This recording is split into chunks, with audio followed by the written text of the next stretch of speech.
मित्रांनो, share market म्हणजे काय, शेअर मार्केट कशा प्रकारे काम करते हे आपण आजच्या व्हिडिओमध्ये बघणार आहोत. समजा मित्रांनो, आपल्याला जर एखादी वस्तू विकत घ्यायची असेल तर आपण काय करतो, ती वस्तू विकत घेण्यासाठी मार्केटमध्ये जातो. समजा मार्केटमध्ये गेल्याच्या नंतर ती वस्तू आपण विकत घेतो. मात्र जर आपल्याला अनेक वस्तू विकत घ्यायच्या असतील तर आपल्याला पुन्हा दुसऱ्या ठिकाणी जावे लागते. आता सध्याच्या पिरियडमध्ये बघू शकता की आपण मॉल संस्कृती खूप जोमात चालू आहे. मॉलमध्ये आपल्याला अनेक प्रकारच्या वस्तू एकाच ठिकाणी एकाच छताखाली एकाच वेळी भेटत असतात. आता आपण ज्यावेळी मॉलमध्ये वस्तू विकत घेण्यासाठी जातो तर आपल्याला मॉलमध्ये त्याचे वेगवेगळे सेक्शन दिसतात. उदाहरणार्थ समजा हा मॉल आहे.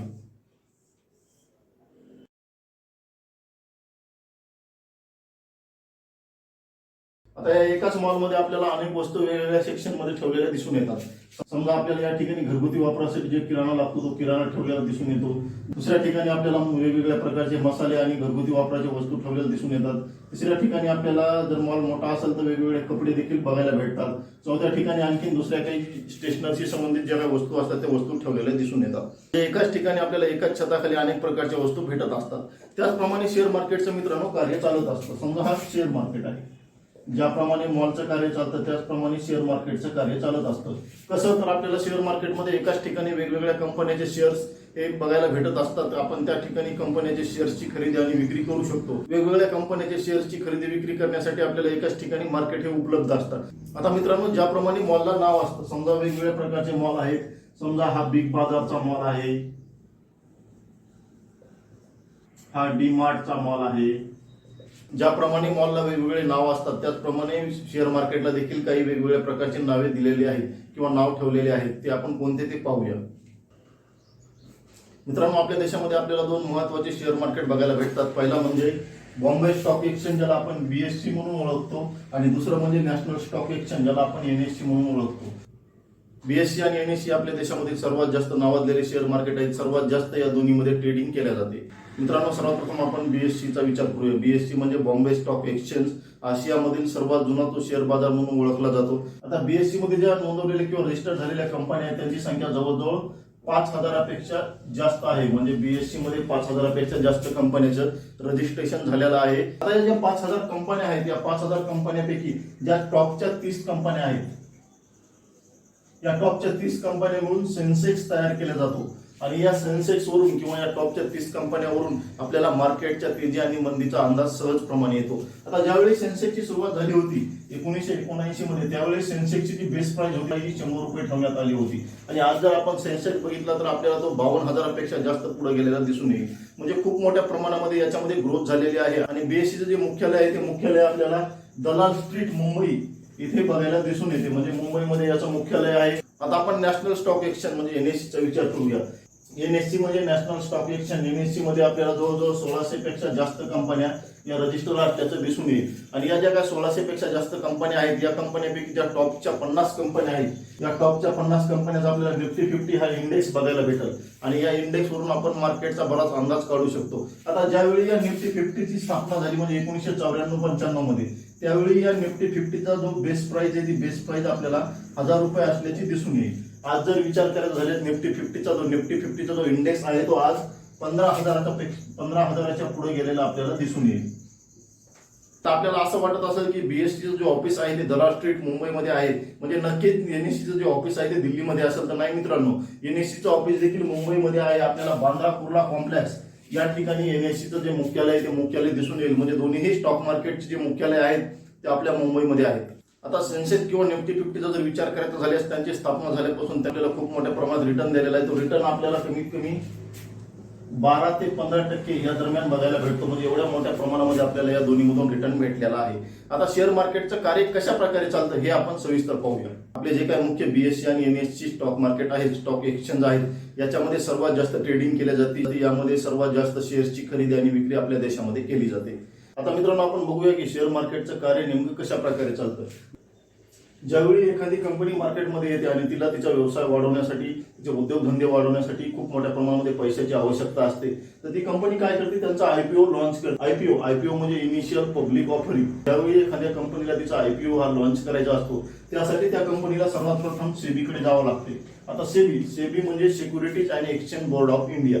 सेबी काय करत असते, जे शेअर मार्केट आहे NSE असेल, BSE असेल, वेगवेगळ्या कंपन्या असतील किंवा जे काय कस्टमर असतील सर्वांच्या व्यवहारावर काय करत असतील, लक्ष ठेवित असतील, वाच ठेवित असतील. आणि त्याचे सर्व अधिकारी सेबीला देण्यात आलेले आहेत. आता ज्यावेळी कंपनीला आयपीओ हा लॉन्च करायचा असतो त्यांना सेबीकडे जावं लागते, प्रॉपर पद्धतीने त्यांचं प्रपोजल सादर करावं लागतं, जे काय त्यांचे डॉक्युमेंट असतील, नेमकं कशासाठी कंपनी स्थापन करायला किंवा नेमकी कंपनी कशासाठी आयपीओ लॉन्च करीत आहे, कंपनीला किती भांडवल लागत आहे, कंपनीचे उद्दिष्ट काय आहेत, या प्रकारचे अनेक जे काही प्रश्न असतील किंवा अनेक जे काही महत्वाचे मुद्दे असतील त्यांना सेबीला सांगावं लागतात. आणि ज्यावेळी सेबी मान्यता देईल, सेबीने मान्यता दिल्यानंतर त्यांचा आयपीओ हा शेअर मार्केटमध्ये येत असतो. आता ज्यावेळी एखाद्या कंपनीला आयपीओ लॉन्च करण्यासाठी समजा सेबीची मान्यता मिळाली, आता सेबीची मान्यता मिळाल्यानंतर त्यांनी नेमके शेअर्स कुठे विकायचे हे देखील महत्वाचं आहे ना, की कोणालाही जाऊन तुम्हाला शेअर्स घ्यायचे का असे कुठे जाऊन कंपनी विचारू शकत नाही. तर त्यासाठी कंपनी काय करते, कंपनी बीएससी म्हणजे बॉम्बे स्टॉक एक्सचेंज आणि एनएससी म्हणजे नॅशनल स्टॉक एक्सचेंज या दोन प्लॅटफॉर्मचा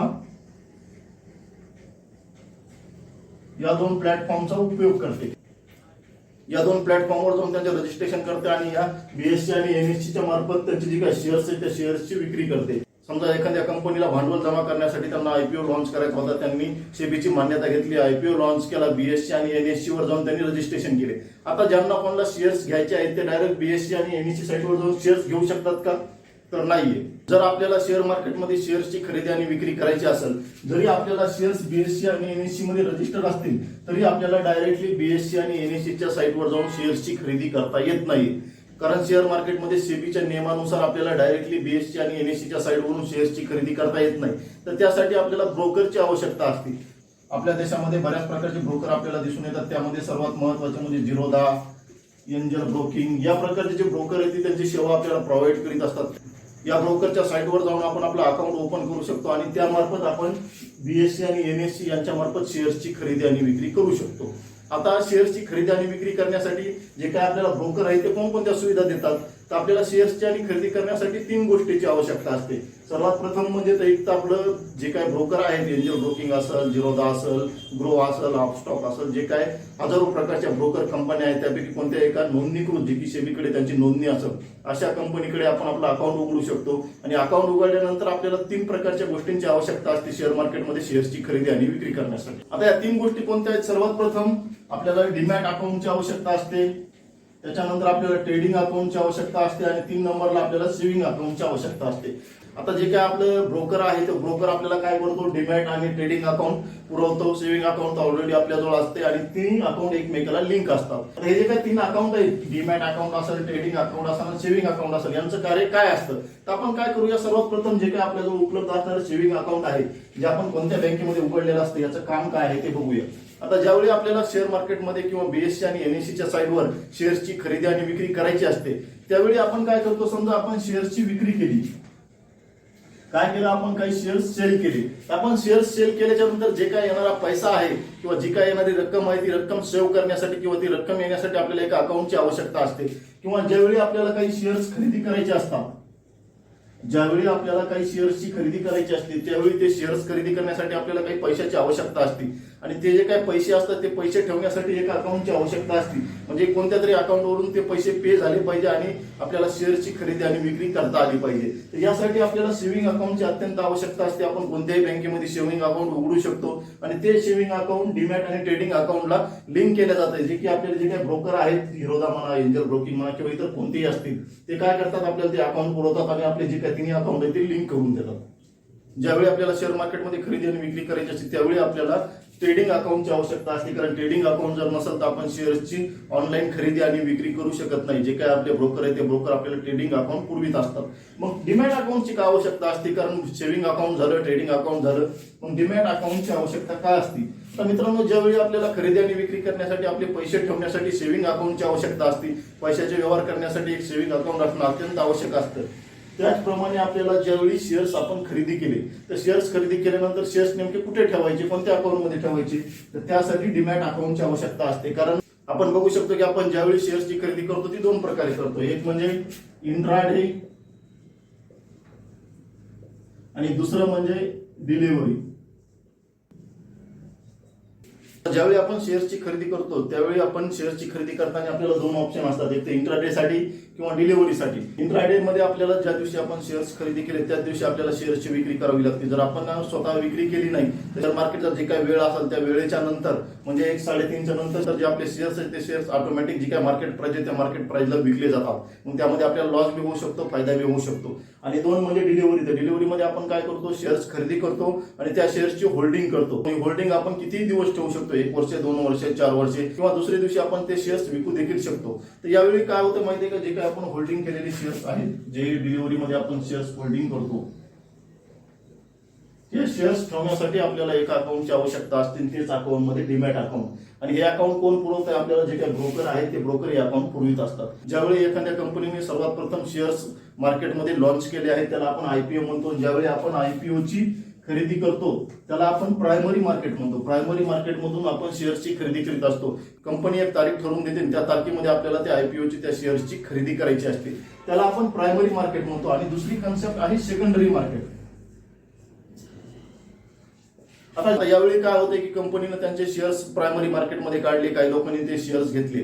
मात्र काय होतं, एकदा शेअर्स घेतल्याच्या नंतर कंपनी या सिस्टीम मधून किंवा या जी काय साखळी आहे या साखळीमधून काय होते, साईडला होते म्हणजे बाजूला होते. मग ते शेअर्स जे काही बीएससी आणि एनएससी मध्ये नोंदवले जाते वेगवेगळे कस्टमर ते शेअर घेतात. तर व्यक्ती जेवढे असतात तेवढे त्यांच्या प्रवृत्ती असतात. एखाद्याला त्या कंपनीचं फ्युचर चांगलं वाटतं तर एखाद्याला त्या कंपनीचं फ्युचर चांगलं वाटत नाही. ज्यांना फ्युचर चांगलं वाटतं ते कंपनीचे जे शेअर्स आहेत ते शेअर खरेदी करतात. ज्यांना कंपनीचं फ्युचर चांगलं वाटत नाही किंवा त्यांना प्रॉफिट बुक करायचं असतं किंवा दुसरं काही इमर्जन्सी काम असेल म्हणून ते काय करतात, त्यांचे शेअर्स विक्री करतात. ते शेअर्स कुठून विक्री करतात, बीएससी आणि एनएससीच्या साईडवरून विक्री करतात. ज्यावेळी कस्टमर टू कस्टमर शेअर्सची विक्री होते, ट्रेडिंग होते, तर ते मार्केट कोणतं असतं, ते सेकंडरी मार्केट असतं. म्हणजे काही युजर असतील किंवा कस्टमर असतील त्यांनी शेअर्स घेतलेले ते शेअर्सची काय करतात, खरेदी विक्री चालू असते. कंटिन्युअसली डेली बेसिसवर खूप मोठ्या प्रमाणामध्ये बीएससी आणि एनएससी साईडवर शेअर्सची खरेदी आणि विक्री चालू असते. मग ते इंट्राडे साठी असेल किंवा डिलिव्हरीसाठी असेल, ती कंटिन्यू प्रोसेस आपल्याला बघायला दिसून येते. आपण बघू शकतो सर्वात प्रथम कंपनी काय करते, त्यांना भांडवल पाहिजे असते, त्यामुळे काय करते, त्यांचं आयपीओ लॉन्च करते. आयपीओ लॉन्च करण्यासाठी त्यांना काय करावं लागते, सेबीची मान्यता घ्यावी लागते. सेबी म्हणजे securities and exchange board of India, जी काय आपल्या देशामध्ये वेगवेगळ्या प्रकारचे शेअर मार्केटमध्ये व्यवहार होतात त्यांची तपासणी करण्यासाठी, त्यांच्यावर वाच ठेवण्यासाठी, पारदर्शकपणे व्यवहार करण्यासाठी सेबीची निर्मिती करण्यात आलेली आहे. ज्यावेळी आपल्यासोबत काही फ्रॉड होईल किंवा ज्यावेळी आपली काही फसवणूक होईल तर आपण काय करू शकतो, सेबीकडे तक्रार दाखल करू शकतो. आता ज्यावेळी सेबीने आयपीओ साठी मान्यता दिल्याच्या नंतर जी काय कंपनी काय करते, बीएससी आणि एनएससी म्हणजे बॉम्बे स्टॉक एक्सचेंज आणि नॅशनल स्टॉक एक्सचेंज या साईटवर त्यांच्या शेअर्सचं रजिस्ट्रेशन करते. आणि असं काही नाही मित्रांनो, जी कंपनी बीएससी मध्ये आहे ती कंपनी एनएससी मध्ये असू शकते. जी कंपनी सेन्सेक्स मध्ये जी काय टॉपच्या 30 कंपन्या आहेत याच्यामध्ये आहे तीच कंपनी निफ्टी 50 म्हणजे टॉपच्या ज्या काही एनएससीच्या 50 कंपन्या आहेत याच्यामध्ये देखील असू शकते. म्हणजे दोन्हीकडे देखील ती कंपनी असू शकते. आणि विशेष म्हणजे बीएससी मध्ये असणारी कंपनी, एनएससी मध्ये असणारी कंपनी, त्याची डेलीची जी मार्केट प्राइस आहे ती मार्केट प्राइस देखील वेगवेगळी असू शकते. बीएससी आणि एनएससी मध्ये त्या दिवशी डिमांड आणि सप्लाय किती आहे यावर त्या शेअर्सची जी मार्केट प्राइस आहे ती मार्केट प्राइस अवलंबून असते. आता ती कंपनी बीएससी आणि एनएससी या प्लॅटफॉर्म आल्याच्या नंतर आपल्याला डायरेक्टली बीएससी आणि एनएससी वरून कोणत्याही कंपनीचे शेअर्स खरेदी करता येत नाही. यासाठी मग आपल्याला ब्रोकरची आवश्यकता असते. मग जिरोधा असेल, एंजल ब्रोकिंग असेल, अपस्टॉक असेल, ग्रोवा असेल, ते काय करतात, ब्रोकर आपल्याला डीमॅट आणि ट्रेडिंग अकाउंट पुरवतात. सेव्हिंग अकाउंट आपल्याजवळ असतं, हे तिन्ही अकाउंट ते काय करतात, लिंक करतात. त्याच्यानंतर आपण जे शेअर्स खरेदी करतो, ज्यावेळेस आपण आयपीओची खरेदी करतो त्याला आपण प्रायमरी मार्केट म्हणतो. आणि ज्यावेळी कस्टमर टू कस्टमर ट्रेडिंग केल्या जाते त्याला आपण काय म्हणतो, सेकंडरी मार्केट म्हणतो. ही प्रोसेस आपली कंटिन्युअसपणे ही प्रोसेस ही नियमितप्रमाणे चालू असते.